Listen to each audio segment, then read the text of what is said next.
A forma grotesca que Sauron usava para alimentar os seus orcs. Caçem-nos! Não parem até que os encontrem! Experimentarão a carne dos outros. Todo mundo sabe que Sauron tinha um exército gigante, né? Eram milhares e milhares de orcs a serviço dele. Um mar de criaturas prontas para a guerra. Mas aí vem uma dúvida que pouca gente para pensar. Como Sauron alimentava aquele exército inteiro de orcs? Estou faminto. Não comemos nada a não ser esse maldito pão há 3 dias. A verdade é que não tinha fazendinha nem hortinha escondida em Mordor. O buraco é bem mais embaixo e muito mais macabro do que parece. Que tal eles? Estão frescos. Eles não são feitos para comer. Enquanto as pernas deles. Antes de começar, eu gostaria de pedir para vocês deixarem um hype aqui no vídeo. Isso me ajuda muito no engajamento do canal. Venham comigo. Quando a gente vê Mordor nos filmes, a imagem é sempre a mesma. Uma terra seca, destruída, cheia de cinzas e com um vulcão cuspindo fogo bem no meio. É um lugar que à primeira vista parece impossível de produzir qualquer tipo de comida. Então, como esse exército todo não passava fome, Sauron usava 3 jeitos diferentes para alimentar seus exércitos. E já aviso, o último é extremamente macabro e brutal. Carne humana. Começando pelo mais leve. Sim, tinha agricultura e criação de gado dentro de Mordor. Pode parecer estranho, já que Mordor é esse deserto horrível que a gente vê nos filmes. Mas isso acontece porque a parte que mais aparece é só um pedaço de Mordor chamado Gorgoroth, lá no Nordeste. Essa região é mesmo cheia de lava, poeiras e cinza. É onde o exército de Sauron ficava concentrado. Só que Mordor é bem maior do que isso. Tem outras partes por lá. E a que mais interessa pra gente é Nurn. Fica ao sul e, diferente de Gorgoroth, tem áreas com vegetação, água e terra boa para plantar. A explicação é simples. Essa parte é a mais longe do vulcão e ainda é abastecida por um lago enorme chamado Lago Nurnen. Por isso, mesmo sendo um lugar meio seco, dá para cultivar e criar animais ali. Depois que Sauron sumiu no final da Segunda Era, muitos humanos se mudaram para essa região de Nurn, achando que ele tinha sido derrotado de vez. Como tinha uma terra muito boa, o povo aproveitou. Mas quando Sauron voltou, não sobrou nada. Todos foram escravizados e obrigados a trabalhar nos campos para alimentar o exército dele. Então, sim, tinha comida saindo de dentro de Mordor mesmo, vindo das plantações e criação de gado na região sul. Inclusive no jogo Sombras da Guerra, que é um jogo que muita gente comenta aqui no canal, mesmo que lá no jogo tem muita coisa inventada, essa parte de Nurn é bem parecida com o que Tolkien escreve. Tem até o lago gigante por lá. E no livro O Retorno do Rei tem um trechinho onde Sam e Frodo, quando estão infiltrados em Mordor, veem de longe essas áreas verdes. Eles nem sabiam que existiam campos de cultivo e trabalho escravo ali no sul, perto das águas escuras do lago. A segunda forma de conseguir comida era meio que terceirizando. Sauron fez alianças, ou melhor, impôs acordos com os povos do leste. Ele dizia: fiquem do meu lado que eu não invado o território de vocês.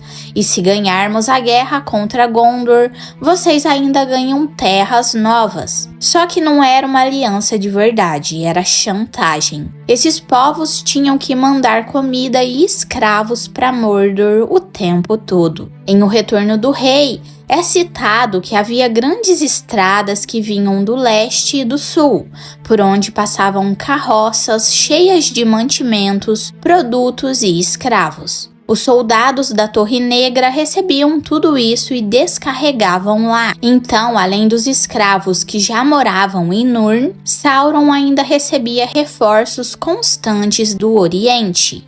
Era como um imposto forçado em troca de não serem destruídos.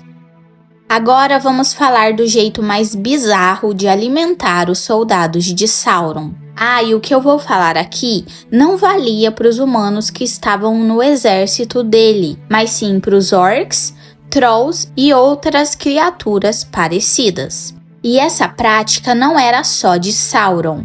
Saruman também fazia o mesmo com os orcs que ele criou.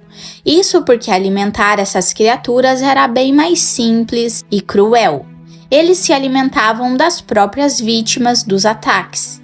Os orcs comiam carne humana. Sempre que invadiam vilas ou cidades, eles devoravam os mortos, até mesmo prisioneiros. Era uma forma prática e sombria de manter os orcs vivos e alimentados durante a guerra. Por isso, em muitos momentos, o próprio medo que os orcs espalhavam não era só pelas mortes, mas também pelo que iriam fazer com os corpos. Então, resumindo, Sauron mantinha seu exército bem alimentado de 3 jeitos. Primeiro, com plantações e criação de gado lá em Nurn, dentro de Mordor. Segundo, recebendo comida e escravos dos povos do leste em troca de paz. E por último, no caso dos orcs, comendo os inimigos que eles mesmos matavam. É bizarro, mas fazia parte da estratégia sombria do Senhor do Escuro. Somos os guerreiros Uruk-hai. Matamos guerreiros, fazemos prisioneiros, servimos Saruman, o sábio, a mão que nos dá carne humana para comer. Essa frase tá no livro As Duas Torres. Pesado, né? Mas os orcs não comiam só humanos. Qualquer ser vivo podia acabar virando comida, até outros orcs. Nos filmes isso é mostrado de forma mais leve, mas se você prestar atenção, o canibalismo tá lá sim, principalmente no segundo filme. Naquela cena em que os Uruk-hai capturam Merry e Pippin e começam uma briga porque estão com fome e acabam devorando uns aos outros no final, dá pra ver nitidamente isso. E por causa desse comportamento selvagem, acontecia uma espécie de seleção natural entre eles. Os mais fortes comiam os mais fracos. Isso rolava direto entre as fileiras deles. E o que impedia um caos completo eram os capitões, orcs mais fortes e espertos que tinham a função de manter a ordem. Eles foram colocados ali pelo próprio Sauron para não deixar os outros se matarem todos de uma vez. O Gotomog era um desses líderes, o orc Azog, o profano, e o seu filho Bolg também. Outro ponto interessante é que os orcs tinham nojo de qualquer trabalho que não fosse lutar. Eles odiavam trabalhar na roça, minerar ou construir qualquer coisa. Só queriam saber de guerra. Por isso, sempre que podiam, atacavam vilarejos, pegavam os humanos e colocavam eles para fazer esses serviços no lugar deles, tipo plantar, cavar e carregar peso. Mas quando não tinham humanos disponíveis ou quando os escravos morriam de exaustão, eles acabavam tendo que usar os próprios orcs mais fracos para fazer esses trabalhos. Por mais que odiassem isso, eles até que se viravam bem, principalmente na mineração. O próprio Tolkien escreveu que os orcs eram ótimos nisso, só perdiam para os anões quando o assunto era cavar e mexer com pedra. Até Frodo e Sam, quando estavam em Mordor, perceberam que tinham humanos escravizados fazendo serviços para os orcs. Mas quando não dava para usar ninguém, eles jogavam os próprios companheiros mais fracos para fazerem esse serviço. Tudo isso mostra que os orcs viviam num sistema brutal. onde a sobrevivência dependia da força e da obediência cega. Eles comiam o que tinha pela frente, até os próprios companheiros, e só não se destruíam por completo porque existiam figuras mais fortes controlando a bagunça. Ao mesmo tempo, rejeitavam qualquer trabalho que não fosse relacionado à guerra, usando escravos humanos sempre que possível. E mesmo quando precisavam sujar as próprias mãos, ainda mostravam habilidade, principalmente na mineração. No fim, os orcs eram criaturas moldadas para a violência, vivendo no mundo onde a lei do mais forte reinava. E isso tudo fazia parte do plano sombrio de Sauron e Saruman. Vamos dividi-los, só um pedacinho!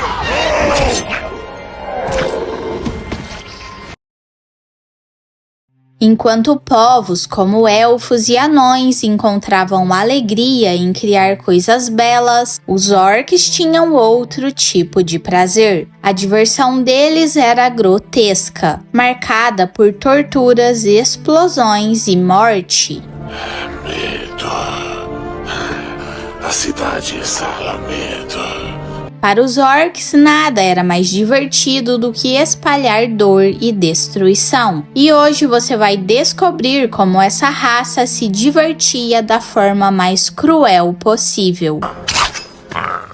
Eu vou sangrado como um porco furado.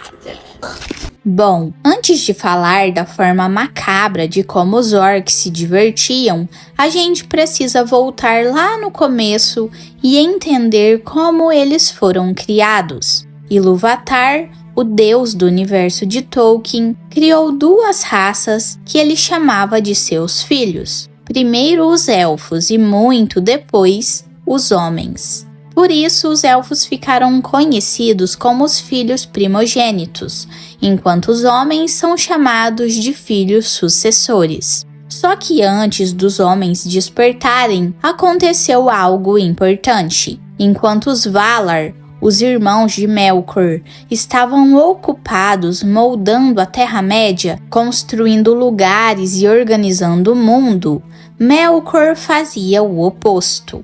Ele andava pelo mundo atrapalhando, acendendo enormes fogueiras e espalhando destruição. Foi assim que ele acabou sendo o primeiro a encontrar os elfos quando despertaram. Melkor então começou a agir.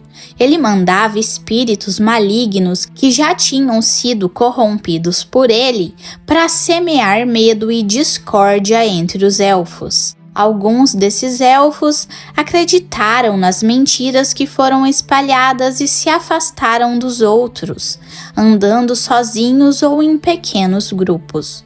Foi aí que eles começaram a desaparecer misteriosamente. Os próprios elfos notaram isso e surgiram boatos de que existia um cavaleiro sombrio que sequestrava aqueles que se afastavam demais do lugar onde tinham despertado. E esses rumores eram verdadeiros. Os elfos capturados eram levados para Utumo, a primeira fortaleza de Melkor, no extremo norte da Terra-média. Lá eles eram torturados e corrompidos até perderem completamente a forma original, se transformando apenas em uma sombra do que já foram um dia. Foi desse processo cruel que nasceram os primeiros orcs. Os elfos eram lindos, majestosos e imortais. Já os orcs, que nasceram a partir da corrupção deles, se tornaram exatamente o contrário. É importante lembrar que Melkor não tinha poder de criar vida do nada. Só Ilúvatar podia fazer isso. O que o Melkor fez foi pegar os elfos que ele capturava, torturar sem parar e colocar neles uma parte da sua maldade. Isso foi mudando essas criaturas de forma profunda, até surgirem uma nova raça. Os orcs, já marcados pela feiura e pela deformidade desde o nascimento. Tolkien descreve isso em A Queda de Gondolin. Ele diz que Melkor criou essa raça no lodo e no calor sufocante, com corações frios, corpos deformados e rostos sempre sujos. Eles não sabiam sorrir, mas soltavam gargalhadas quando ouviam um barulho de metais se batendo. Nada dava mais prazer a eles do que servir Melkor em seus planos mais sombrios. Já em O Hobbit, Tolkien reforça que os orcs eram naturalmente cruéis e sádicos, tirando o gosto do sofrimento dos outros. Eles tinham ódio da maioria das coisas, especialmente de tudo o que representasse ordem, beleza ou prosperidade. Essa é uma dúvida que muita gente tem quando descobre a origem dos orcs. De onde saíram tantos assim, se eles foram criados a partir de elfos corrompidos? O que aconteceu foi o seguinte: apenas os primeiros orcs surgiram diretamente pela ação de Melkor, através da captura e corrupção de elfos e elfas. Apesar da deformidade, o corpo deles continuava com o sistema reprodutivo funcionando. Isso quer dizer que só a primeira geração foi feita de forma direta por Melkor. Depois disso, os orcs passaram a se multiplicar sozinhos, do jeito comum que a gente conhece. Agora, sobre a questão de vermos ou não orcs fêmeas nos livros e filmes, Tolkien nunca deu destaque para nenhuma em específico. Na verdade, quase nenhum orc recebeu nome próprio ao longo da obra. Dá para contar nos dedos, como é o caso de Bolg e Azog. Então faz sentido que não houvesse espaço para detalhar personagens femininas dentro desse povo. Outra coisa é que, muito provavelmente, Tolkien preferiu não se aprofundar nesse tema para evitar que a história ficasse ainda mais pesada.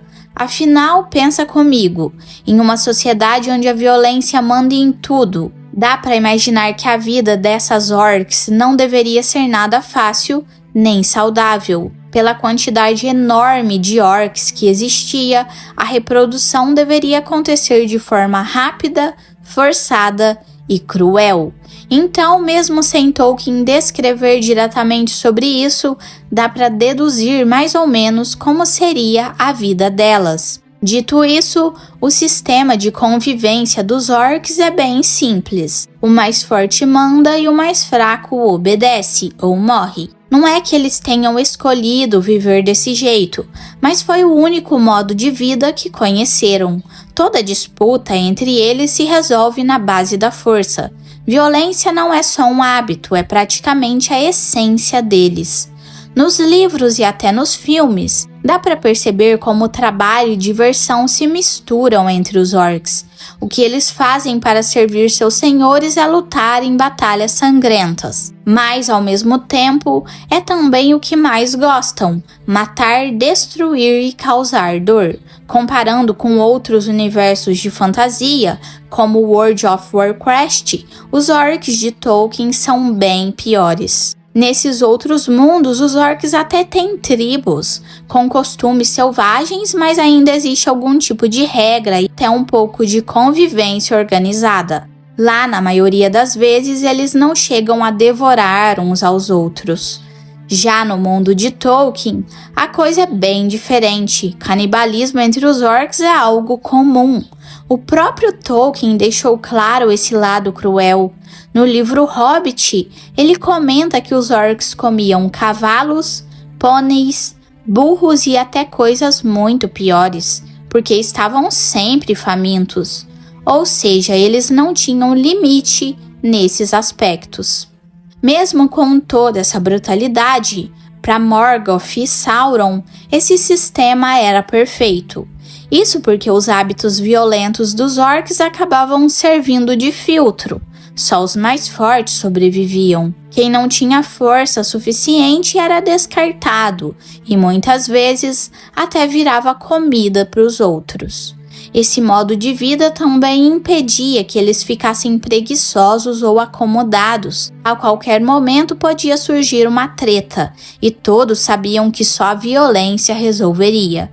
Assim, eles precisavam estar sempre alertas e prontos para lutar. Na escolha de líderes, a lógica era a mesma. Virava chefe aquele que tinha mais inimigos mortos nas costas, mostrando ser o mais habilidoso em batalhas. Isso garantia respeito dos demais e fazia todos se manterem na linha, mesmo que fosse na base do medo. Bom, então resumindo, para responder a nossa pergunta principal de como os orcs se divertiam, além de matarem uns aos outros, bom, mesmo que os orcs nunca tenham criado nada bonito, eles tinham inteligência suficiente para construir coisas bem úteis, como armas, armaduras, máquinas de guerra e, claro, instrumentos de tortura, os favoritos deles.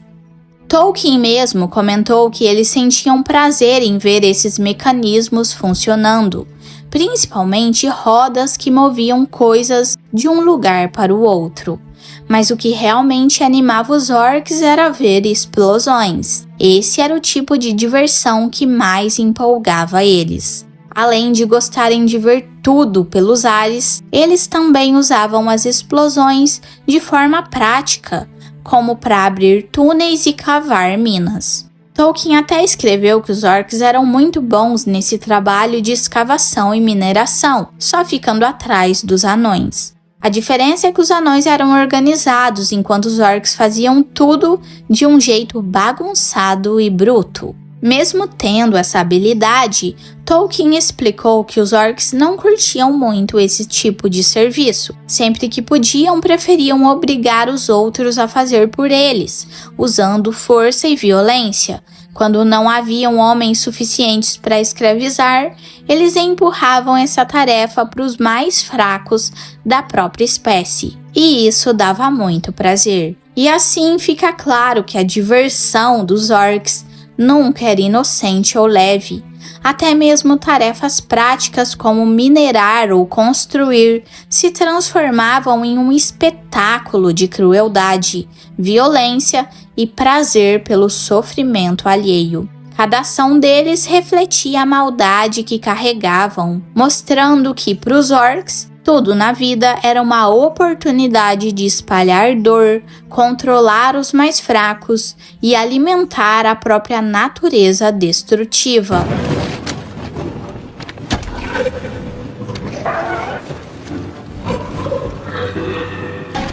No fim, isso deixa uma lição sombria.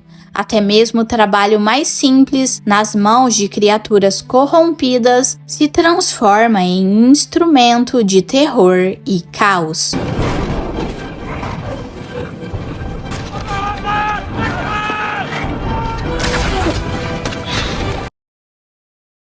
Por que os orcs de Moria nunca atacaram o Balrog? Você já parou para pensar nisso?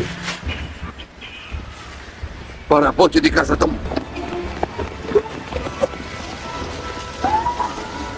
Os orcs são criaturas violentas, brutais e até mesmo canibais. Mas quando Balrog apareceu nas profundezas de Khazad-dûm, eles simplesmente não fizeram nada. Não atacaram, não correram, não tentaram resistir. Mas por quê? Será que eles tinham medo dele? Ou será que eles serviam ao Balrog?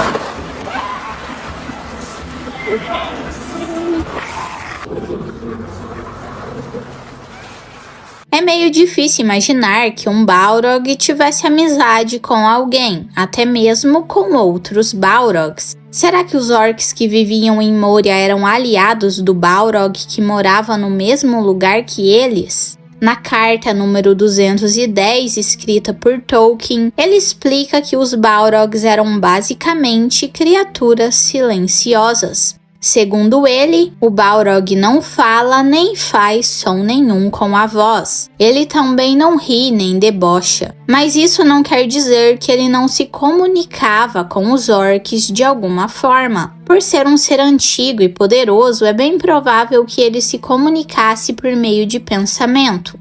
Tipo uma telepatia, igual o Gandalf e a Galadriel mandando as mensagens direto na cabeça dos orcs. Essa era uma habilidade comum entre os espíritos mais antigos do mundo, como os próprios Valar e os Maiar. Alguns elfos também sabiam usar isso, como a Galadriel. Então, mesmo sendo quietos, os Balrogs não eram surdos. Eles entendiam quando alguém falava com eles e também respondia de alguma maneira. Durante a Primeira Era, eles se comunicavam desse jeito entre si e com os servos de Morgoth. E isso bate com o que Tolkien escreveu. Ou seja, o Balrog de Moria provavelmente usava esse mesmo jeito para se comunicar com os orcs dali.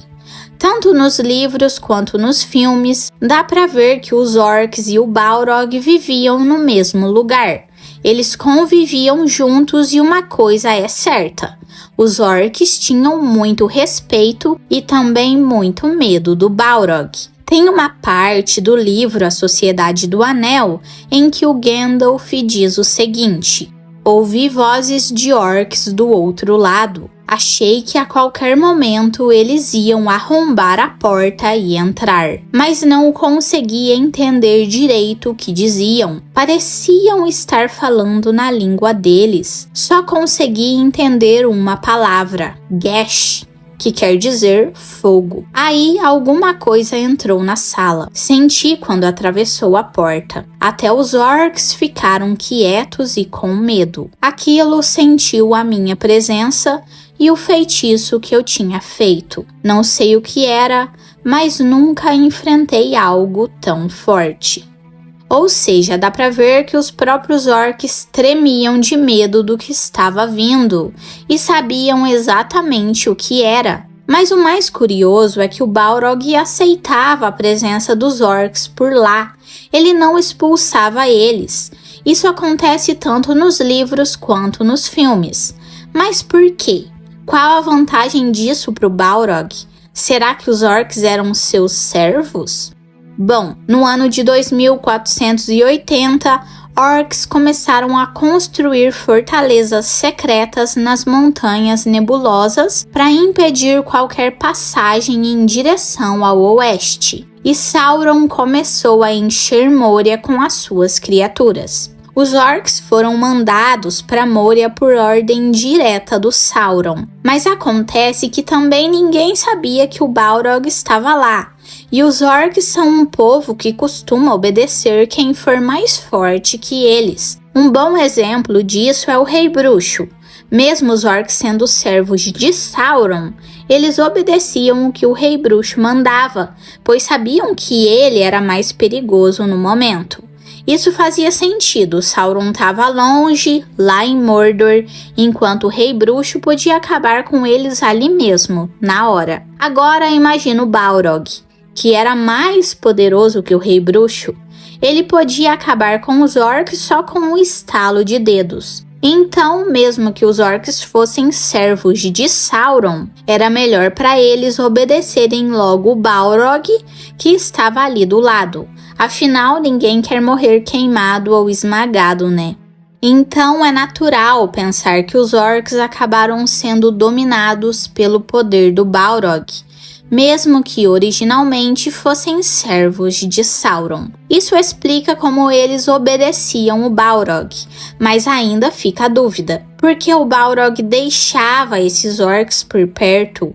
Qual era a vantagem para ele? Bom, nos livros fica subentendido que os orcs ajudavam vigiando a parte de cima de Moria e passavam informações para o Balrog, que ficava escondido nas partes mais profundas das minas. Quem só viu os filmes talvez não saiba disso, mas o Balrog já estava acordado e vivendo em Moria bem antes da história da Sociedade do Anel começar.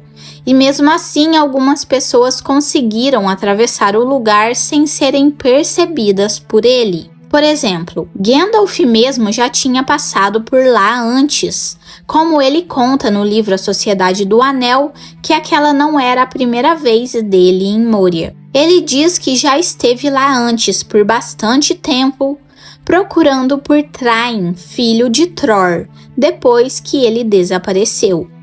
Atravessei as minas e consegui sair com vida. E Aragorn também fala: eu também já entrei pelo portão do Riacho Escuro uma vez. Mas embora tenha saído vivo, as lembranças são ruins demais. Não quero voltar lá de novo. Tanto Gandalf quanto Aragorn já tinham passado por Moria antes, mesmo depois do Balrog já ter acabado com o povo anão que vivia lá. Mas como o Balrog estava muito no fundo da montanha, ele nem percebeu que eles passaram. Aliás, foi justamente por isso que Gandalf sugeriu atravessar Moria com a Sociedade do Anel.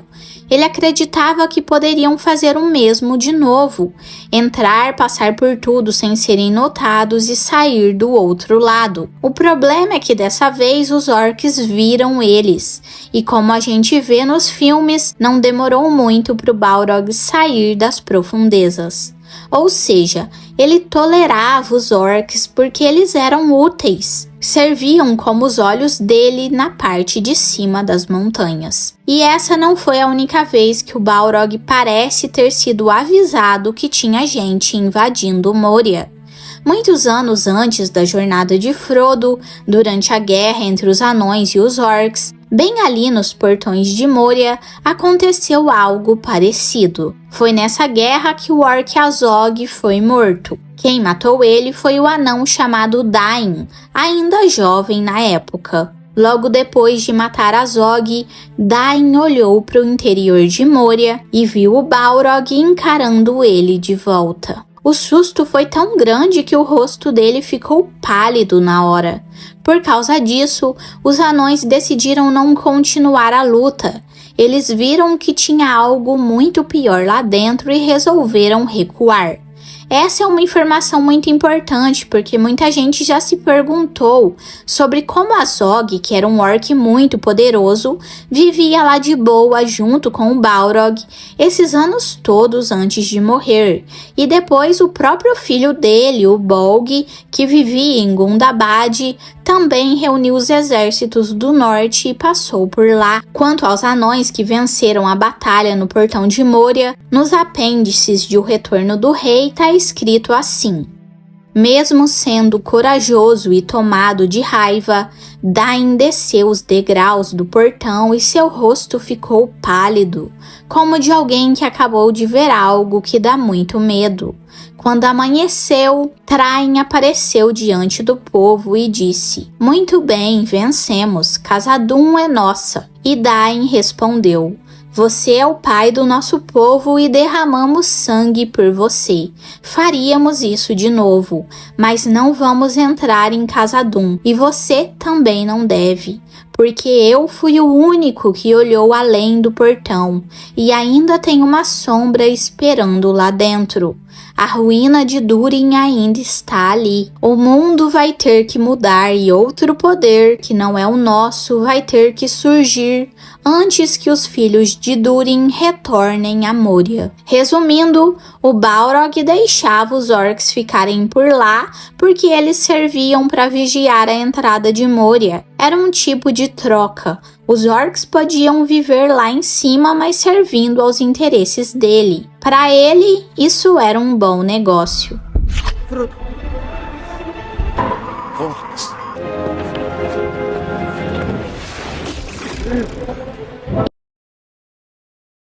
Você já se perguntou o que os orcs faziam quando não estavam em guerra? Eu não recebo ordens de orcs, vermes. A vida deles não era só marchar em exércitos ou comer as suas vítimas. Por trás das sombras de Mordor existia uma rotina brutal, macabra e sinistra, onde a violência era a regra e a crueldade nunca tinha fim.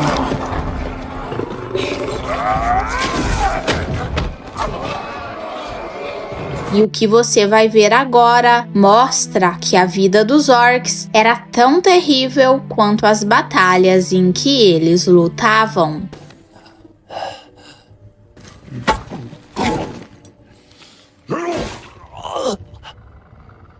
Um dos assuntos mais curiosos sobre a Terra-média é como funcionava a vida dos orcs. Muita gente acha que eles só apareciam quando tinha guerra, mas não era bem assim. Afinal, o que esses caras faziam quando não estavam marchando para a batalha? Ficavam parados em Mordor sem fazer nada? Claro que não. Nos livros, que são bem mais detalhados que os filmes, dá pra ver que Tolkien mostrou muita coisa sobre o jeito de viver dos orcs. E é isso que vamos ver aqui. Como era essa sociedade que, no fim das contas, fazia Mordor funcionar. A vida deles era brutal. A regra era simples: o mais forte manda e o mais fraco apanha. Muitas vezes quem perdia em brigas acabava morto ou até devorado, já que os orcs não tinham problema nenhum em comer carne de outros da própria espécie. Nos filmes a gente até vê uma cena mostrando isso, mas comparando com os livros, aquilo ali foi bem leve.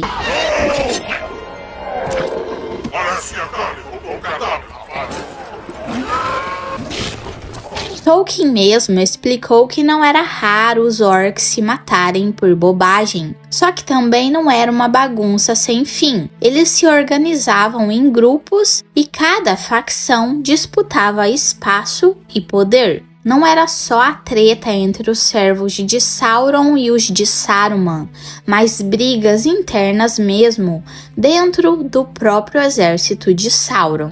Um exemplo disso aparece com os dois capitães, Shagrat, que cuidava da torre de Cirith Ungol e respondia direto a Sauron, e Gorbag, que servia em Minas Morgul sob o comando do Rei Bruxo. No menor sinal de problema, esses dois se juntavam em bandos e já partiam para a briga. Quem viu os filmes deve lembrar dos dois iniciando uma confusão por causa das coisas do Frodo. Tira a mão. Esse coletivo aí é meu. Aquilo não foi um caso isolado. Era o jeito dos orcs de viver, sempre disputando entre si. Outro detalhe importante é que eles também tinham líderes que se destacavam e viravam referência. Em Moria, por exemplo, Azog foi considerado o grande chefe dos orcs, e depois dele veio o filho Bolg, que era chamado de Rei dos Orcs do Norte. Já os Goblins das Montanhas Nebulosas também tinham seu próprio rei, como vimos em O Hobbit. Ou seja, não era um sistema totalmente caótico. Eles até tinham uma boa organização, mas sempre baseada em força, violência e disputas. Mande uma mensagem ao Orc Pálido. Diga que eu encontrei a presa dele. Cada região ou tribo tinha seu jeito de mandar. E mesmo que vivessem se atacando, ainda formavam uma sociedade própria, sombria e cruel, mas que funcionava do jeito deles. Sauron até gostava de ver a brutalidade dos orcs contra os inimigos, mas tinha uma coisa que ele odiava: quando os próprios orcs começavam a brigar entre si. Para ele isso era prejuízo, porque cada orc morto em treta interna era um soldado a menos contra Gondor. Para evitar esse tipo de confusão, Sauron colocou os Nazgûl como supervisores. Eles controlavam os orcs do único jeito que funcionava: medo e violência. Quem causava problemas demais era castigado na frente de todo mundo, só para servir de exemplo. Bom, agora que a gente já entendeu um pouco sobre como funcionava a hierarquia, vamos olhar para o lado escondido da vida dos orcs. Quando eu disse que eram eles que faziam Mordor funcionar, não era exagero. Nos filmes a gente só vê Gorgoroth, aquela terra seca e cheia de lava. Mas Mordor era bem maior. Existiam outras regiões, como Nurn, que tinha terras férteis e até montanhas geladas cercando o país. Em Gorgoroth ficavam as grandes forjas, onde os orcs trabalhavam sem parar, dia e noite, fabricando armas, armaduras e até instrumentos de tortura. Espadas, machados, punhais. Nesse tipo de coisa eles eram realmente bons, mesmo sendo desorganizados e vivendo no meio da sujeira. Mas se tinha uma coisa que os orcs não queriam fazer de jeito nenhum, era trabalho de fazenda ou qualquer tarefa mais simples, como cuidar de gado. Eles se viam como guerreiros e saqueadores. Então achavam que plantar, colher ou criar animais era coisa indigna. Para resolver isso, eles usavam escravos humanos. Em Nurn, que ficava no sul de Mordor, enormes fazendas eram tocadas à base do trabalho forçado. Essa produção alimentava todo o exército de Sauron. Frodo e Sam, quando descobrem isso nos livros, ficam espantados ao ver que Mordor tinha campos férteis e pessoas escravizadas. Esses homens aravam a terra, criavam animais e trabalhavam o tempo todo, sempre vigiados de perto por orcs armados. Além dos soldados, os orcs também eram capatazes de escravos. Os prisioneiros de guerra eram levados para lá, mas também tinha gente entregue como parte de tributos pagos pelos Haradrim e pelos povos do leste, que eram aliados de Sauron. E olha só, os orcs também cobravam impostos, pois além de matar e escravizar, eles ainda iam atrás de dinheiro e recurso. Nem na Terra-média o povo escapava disso. Em O Retorno do Rei, a gente vê que grandes estradas levavam para o leste e para o sul, trazendo riquezas e até gente que pagava tributo para Mordor. Nessas estradas passavam comboios enormes de carroças, cheias de mercadorias, coisas roubadas em saques e também novos escravos. Mas a escravidão não ficava só em Mordor, não. Os orcs das Montanhas Nebulosas, durante a guerra contra os anões, também usavam prisioneiros como mão de obra. Em O Hobbit é descrito que esses prisioneiros eram forçados a trabalhar até morrer sem ar e sem luz. Os orcs sempre foram assim, cruéis e perversos. E tem mais uma coisa grotesca para citar: a forma como os próprios orcs enxergavam o mestre deles. A vida dos orcs já nasceu marcada pela tragédia. Não que eles sejam vítimas, muito longe disso, mas desde o começo tudo girava em torno de sofrimento e violência. Eles foram criados a partir da tortura de elfos, cresceram em um ambiente onde a lei era sobreviver a qualquer custo e ainda viviam dominados pelo medo, seja de Sauron, dos Nazgûl ou até antes disso, de Morgoth. E Tolkien deixou claro algo impressionante: os orcs odiavam uns aos outros, odiavam Sauron e até odiavam a si mesmos. Só que o mais chocante é o que aconteceu depois da queda de Sauron. Mesmo odiando o Senhor do Escuro, eles não comemoraram a derrota dele. Pelo contrário, entraram em desespero. O livro descreve que quando Sauron caiu, eles ficaram como formigas sem rumo, correndo de um lado para o outro até se destruírem. Muitos se jogaram em abismos, outros fugiram chorando para cavernas e lugares escuros, sem nenhuma esperança. É uma cena triste, mas que mostra uma única verdade. Quem passa a vida inteira vivendo sob medo e escravidão, muitas vezes não sabe o que fazer quando a liberdade chega. Oh, não. O que eu faço? Bata em mim. O quê? Bata em mim, Sam. Comece a brigar. No mais, por hoje é isso. Não deixe de me falar o que você achou do vídeo de hoje. E por favor, não se esqueça de se inscrever para ajudar o meu canal a crescer e ative o sininho das notificações para ficar por dentro quando eu postar um vídeo novo por aqui. E deixa o hype, hein? Até mais! Tira a mão de mim, seu verme maldito! Ninguém encosta em mim!